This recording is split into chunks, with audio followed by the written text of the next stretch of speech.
a superhero.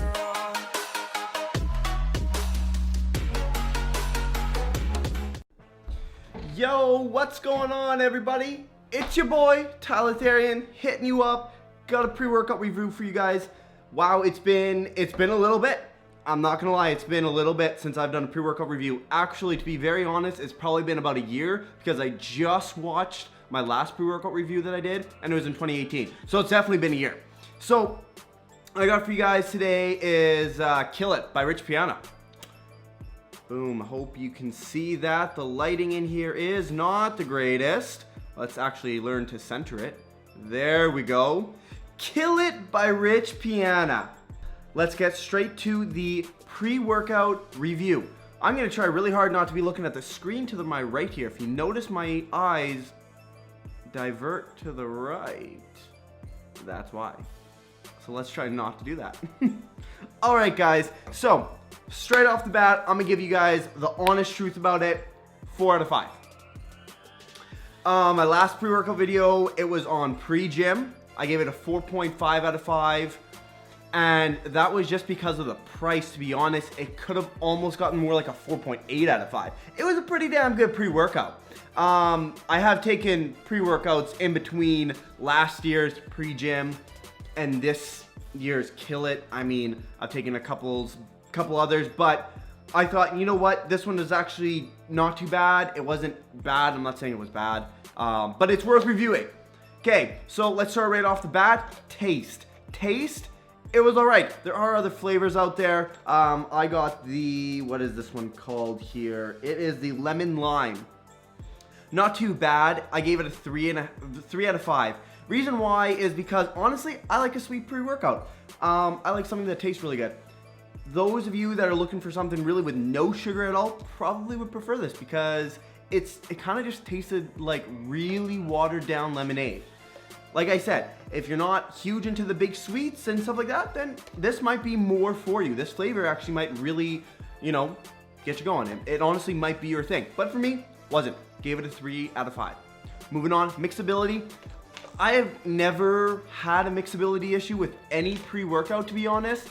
I have shaker cups galore, so I've never had an issue with it.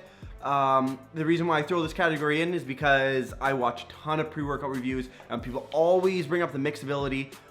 I've never had an issue. So if you're having issues with your pre-workout mixability, maybe it's because you're not storing it in a cool enough, I think you're supposed to store all pre-workout in a cool, dry area. So maybe you're not doing that, maybe you are, maybe you're just places that have a lot of humidity, it tends to clump a lot. I live in Manitoba, so I don't have too much humidity going on here. So nonetheless, mixability wasn't bad at all. 5 out of 5.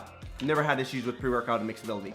Price was actually pretty good. 30 servings for, I think it was 55 bucks. So it's not great on price, but it wasn't the worst on price. I've seen a lot worse. I think pre-gym, which is like I said, pre-gym was one of my, like, a really good pre-workout, but I think it's like almost 60 bucks and you get 20 servings. So 55 bucks and you get it with 30 servings. I got a Supplement King. So anyway, the price was not too bad. I gave it a 4.5 out of 5 because I've seen way worse. Moving on, strength. Now, for me personally, I noticed a lot of strength gains when I was taking this. The first week, I think I increased weight in almost every single exercise I did. So definitely noticed strength gains right off the bat. I gave that a 5 out of 5 because the strength gains were actually really good. Focus. Meh.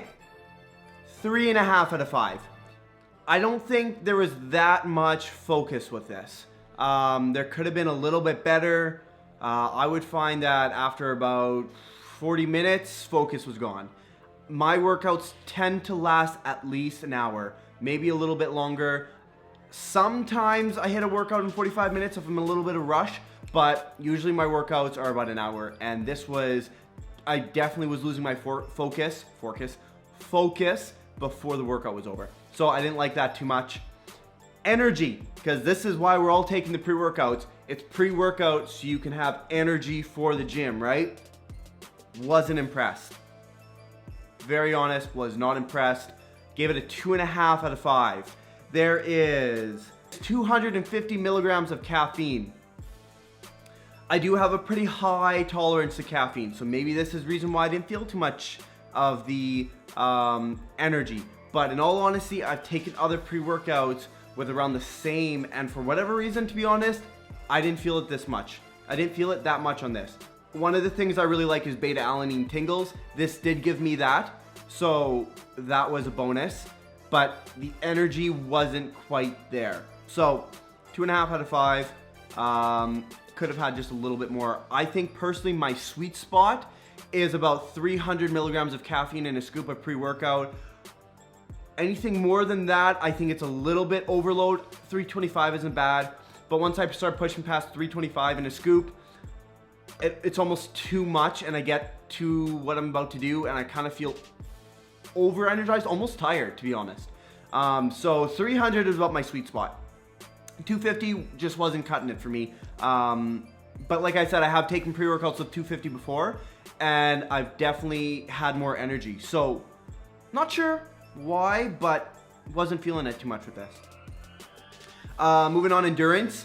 So the muscular endurance, like when I was doing my sets, when I was actually performing, you know, my 8 to 12 reps, my 8 to 15 reps, my 10 to 15 reps, endurance was there. I wasn't burning out through my sets, so at least that was a really good thing. But then coming back to that mental focus and the energy wasn't quite there for me.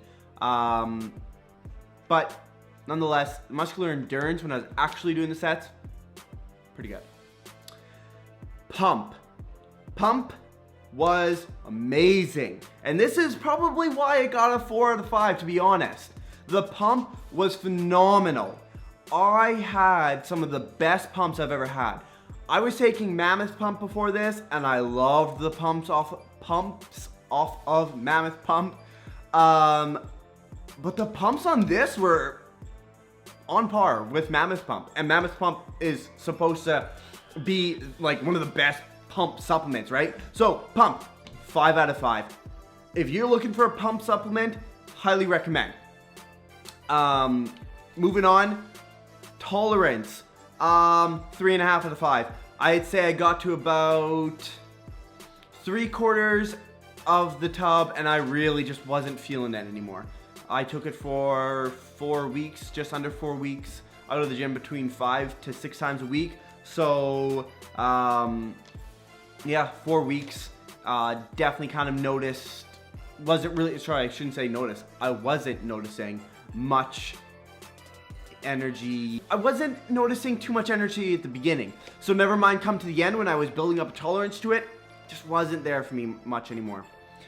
And then moving on to the crash. This is one of my favorite topics actually when I'm reviewing a pre-workout is actually the crash, because I have a lot going on. I don't want to have to come do a gym session, take my pre-workout, get to the gym and come back home, and now I'm just dead and I have no energy to do anything. I'm a university student. I tend to study in the evenings after I work, go to the gym, and then take some pre-workout. I want to be able to come home and still have energy to study. The crash was actually really good on this, and I shouldn't say the crash was good because there was no crash. So I should probably reword that a little bit better. There was no crash. So 5 out of 5 on the topic of crash. And that's basically where we're gonna wrap it up, guys. Like I said right at the beginning of the video, 4 out of 5. Pretty good on the price. No crash, which I really liked. Really good pump. And that's why I'm giving it a 4 out of 5, guys. That's it. That's all. Like always, happy lifting. I hope you guys enjoyed these pre-workout reviews. I'll see you in the next video.